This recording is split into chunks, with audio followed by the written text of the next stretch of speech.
Hello, how are you guys? Welcome to my channel. It's Katie. It's time to talk about the latest episode number 10 of Sister Wives. So, I just want to say before we even start this recap, I was drained after watching that episode last night. There was lots of faces that were made. There was lots of things that were said. There was a lot of stuff that happened that I was like, I can't believe they're doing these things. I can't believe they're talking about these things. I don't know why they're doing this way. And I had to decompress. So I would have done the live last night right after this episode was over, but I had to really think about it, and I had to watch the episode for a second time so I could understand what was going on. So after rewatching this, let's talk about what happened last night. Okay, so the episode started out really bizarrely because Kody and Robyn are fighting about him wearing shoes in the house. And what I noticed a lot about this specific episode was the amount of times that Robyn used the word my when she described her family, her home, her life. My house, my family, my life, which is fine. Most of us have my things, but it's an odd thing to say when you have a marriage and you are part of a family to say this is my house, okay? That was my first impression there. So after they get into that, Kody basically admits that he will go and take his shoes off all for Robyn, okay? After that, they sit down with the kids and they explain to the kids that they are going to have to move because the landlord of the house has notified them and let them know that they've put the house on the market. Also, that they can't find a rental. So they say, the landlords put the home up for sale and they need to tell the kids. They thought that they would be in this house for a very long time. Robyn said that she had hoped that they would stay in that home until they were able to build on Coyote Pass. And she knew that Aurora and Brianna will have the hardest time with the move. Aurora is 17, a junior in high school, and Brianna, she said, just turned 15. So they would prefer to rent, but they can't find a rental. And they said that buying a home may be the only option that they have because there isn't anything on the market. According to the rental world in Flagstaff's, it's definitely not a rental market. And in general, mostly around the country, there's a lot less rentals available than there are spaces, which is putting people in a position where they have to typically get scooped up. The issue here, too, is that they were looking for a specific size home, which in a market with limited rentals might be a challenging thing to buy. Not a lot of people are renting out, 5 and 6 bedroom houses in a market like that. Okay, so they sit down and they start going on and on about how what they're going to do. And Robyn says that God is telling them that they will provide them a rental. And Kody said, I don't think so. And she's making these faces at him. And then the other wives, it kind of cuts to the other wives about on their side, and Robyn's not in this part. In fact, the other wives are not really in this episode very much at all. Christine says she's okay with it because she bought and it was fine for her. Mary explains that Robyn doesn't want to buy because she wants to put the money into building, which I understand.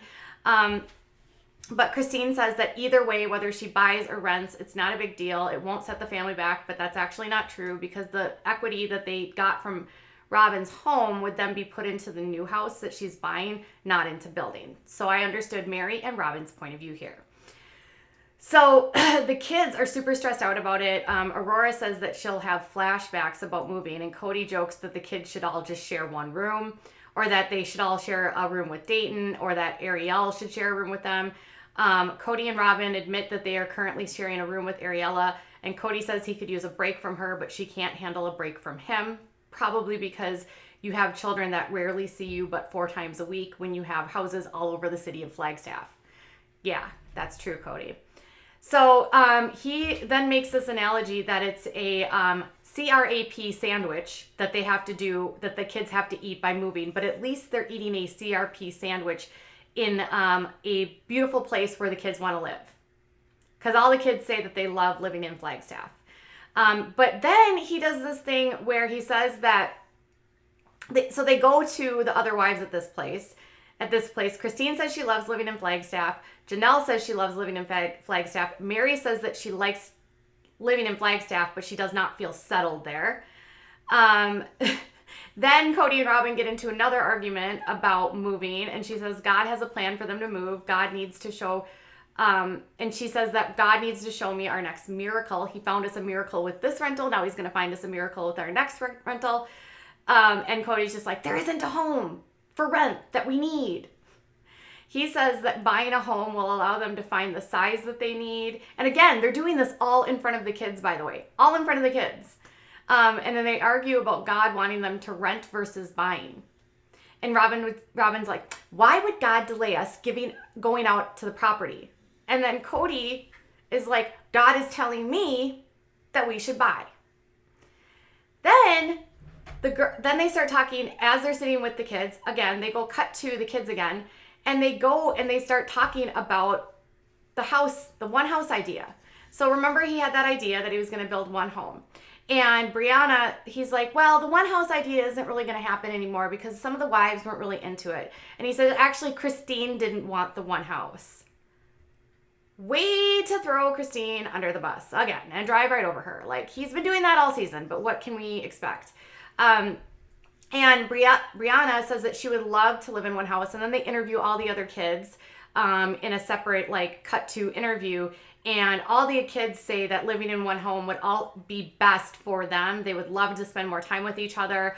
But Gavin says that he thinks the moms wouldn't want to do it because they like their space. They like their privacy. And then Christine's youngest daughter says that her mom is loco in the coco for not wanting to have the kids live together because she doesn't like living far away from all of her siblings. I get it. Like, they're all siblings and they don't even see each other, so they're more like cousins at this point. Like, cousins that they see every 3 months maybe sometimes. That would be hard if you had a zillion cousins, aka siblings, that you never see.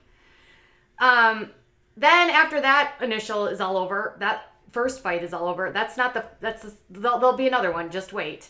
They have a gender reveal party for Maddie, and Kody goes in there and he's like all aloof and indifferent, and he eats a Rice Krispie bar, and he thinks that Christine actually made it, and he compliments Christine, and then Janelle's like, I ate them, and then they all laugh like, ha ha ha ha ha. Cody's always getting things wrong. He's always getting things wrong. He's always complimenting us wrong. It's a byproduct of plural marriage. Ha ha ha ha ha. And he's just like, I don't know. I just expected that Christine made them. Probably because Christine is the primary cook of the family for many years. So at the gender reveal party, they all sort of figure out who's what. Everyone's like, it's a girl, it's a boy, it's a girl, it's a boy. And then Christine admits that she already knew what it was because Caleb confided in her. And Kody was just like, that's because you pester Caleb. You're such a pester. You probably needled that out of him. Me. And then Christine's like, whoa, I just went and visited them. And it was a very special moment for me because Caleb opened up to me. Let me have my moment. Kody knows how to ruin everything. It's always about him. So then they Skype Maddie and Caleb in and they find out it's a girl. Yay! All right, so next scene is Mary and Robyn are going to talk about their fight that they had on the property about a week ago in last week's episode where you saw them going back and forth about the property. So Robyn admits that when she really first came into the family, she and Mary were super, super close, and that she absolutely loved Mary and could confide in Mary and depend on Mary. But over the past few years, Mary has gotten into sort of a funk in her relationship with Kody and into a dark space. And then Mary says that, a few years ago, she got into this really dark space and she and Robyn had been very, very close, but she pushed Robyn away. And that ever since then, their relationship has been very strained, but they're trying to work and repair that relationship because they had a very close bond before and they want to get back to that. And so They actually sit down and admit, and they go through and they dissect that argument where Robyn's like, well, he said I get this property. And Mary's like, no, he said I get this property. And that sounded like they had the same conversation. Like, you're going to be on that property because everyone else wanted that property. And that's all that's left. So they both felt like they had been like given the last piece because that's what Kody told both of them. He literally had the same conversation with both of them. And they had finally like talk directly to each other without arguing. And Mary describes how Kody told her how she was going to get that property. And he says, Christine and Janelle picked their properties out. This is what Kody told her. And he was going to put me in this property way, way, way in the back on the other side of the road and in the trees, which made Mary feel like he was just trying to like push her away and not have to look at her. I mean, can you blame her? He kind of treats her that way anyways. Robyn says that she had the exact same conversation with Kody, and both of them ultimately felt like they had no voice or no choice. So Robyn says she didn't know what we've done, like she didn't know like what had happened, but she couldn't even believe that Kody would have allowed that fight. Seriously? Fights happen. I didn't know you have to allow a fight. And then she says that when they've had these types of arguments in the past, they've always like come back together and tried to make up, but that didn't happen now. I thought they did make up last week. Didn't that happen? Didn't they have the kumbaya over at Christine's house with the big beanbag chair? I guess not. Where everyone would take their turn. And then Robyn goes off and says, like, in plural marriage, everyone has to take their turn of being the one that gets the last thing. It's just because of the math. There's always someone that picks last or goes on the trip last or gets their needs met last. And Mary says that the sweet spot of plural marriage is when all the wives feel like they got their first choice and they all need to feel like they have a choice. And Kody says there's no way to make all of his wives feel like they are a favorite. He calls his wives delusional and for wanting to be the first to do things with him. I call it delusion. It's delusion because the wives want to feel like they're his first choice. Yeah, that's delusion. No, that's called most women in a relationship want to be the first because polygamy isn't a natural way of living. Women are not, bred to share their partners, Kody. Okay? Then they talk back and forth about the argument. Mary says that there are struggles with the family. There's big struggles between her and Kody, and she doesn't mean that Mary is not looking. And then Mary's like, it doesn't mean that I'm looking for an out. If I wanted an out, I would leave Flagstaff and I wouldn't be here. Making it very clear that she doesn't want to leave this family. And Robyn says that everyone in the family knows that Mary and Kody have issues. I mean, how could you not? They don't even look at each other or talk to each other. They're like two people that are divorced that have to stay in the same family because apparently their celestial kingdom depends on it. And then Robyn actually admits, and this I thought was the most telling part, she said that I don't want to be in this family without Mary. Because Robyn and Janelle and Christine do not get along. It's pretty obvious. It's pretty obvious that Christine and Janelle are friends and Robyn and Mary are friends and that the four of them are not all friends and that Christine and Janelle don't like Robyn and Robyn probably has gotten an icy cold shoulder from Janelle and Christine. So if Mary were to leave, Robyn would be like, it would be 2 against 1. So I can see why she said that. And then they all talk about how sister wives relationships are super complicated. And then Mary makes this comment that when she walked away from, like, when they got into the fight and everything was, like, sort of blowing up, that Robyn walking off was, like, it was, like, outside of her character because they realized that it wasn't just about the house. It was about way more than the house. So they all have their back and forth, and then Robyn starts confiding into Mary about how she's mad, she's frustrated, she wants, her sister wives to support her on not buying the house, and Mary can tell that Robyn's upset. She doesn't want to get in the middle of it because she thinks that Robyn and Kody need to, like, figure things out. And then Mary's like, well, I already found a rental, and Robyn's like, what? You found a rental? They're all irritated. Robyn even admits that the amount of fighting that she and, like, Kody are in could, like, have serious damage for their relationship. Robyn says she's fighting for what's right she goes, she's fighting for the right thing when I'm fighting for my family. Again, my family, my house, my family, my house. Okay? Robyn then says they're going to keep looking for a rental after they have to sit down again. So the next time they sit down with the family, which appears to be like, it seems like the same day, except they've changed clothes. But it's the same room and in the living room at Robyn's house. And they say that we're going to have to buy a house because we can't find a rental. And then Robyn's like, well, we have a few more days to keep for to look for a rental. And Kody's like, we need to be out of this property in 60 days. So he says that they're going to, have to make an offer on a house. And then Robyn's like, God is not limited by the rules of this earth. And he can find us a rental. And Kody's like, God is telling us to do something different. And she goes, well, he's not telling me that. So they go back and forth. So then they sort of open up that Robyn doesn't want to set the family back by purchasing and using her equity and putting it into buying a new home, because it will cause them to not build as fast. But Christine thinks that both helps the family. I have no idea how buying another home, Christine, would actually help the family at this point. But if it's the only option, it's the only option. Robyn just doesn't want to be the person in the family that sets them further back. And then Kody eventually says that God's message to them isn't that they should find a rental, but they have to be realistic and just do what they need to do. And then Robyn's says she's been fighting with Kody so much, and it's like they are bickering more and more and more, and her relationship with Kody is like getting worse and worse and worse and worse and worse. And it's very evident in this whole entire show that the honeymoon between these two is over. And it's very clear to me, at least when I was watching the show, is that I feel like Robyn lived in this bubble where she believed that she was going to remain the favorite wife and that there would be nothing that would come in between her and Kody, and that just because he had treated the other wives poorly, that would never happen to her. That always was the sense I got. She felt like she was almost invincible to his behavior. But he had already done really bad things to other wives. He had already pushed Mary out. He has treated, both Janelle and Christine not garbage.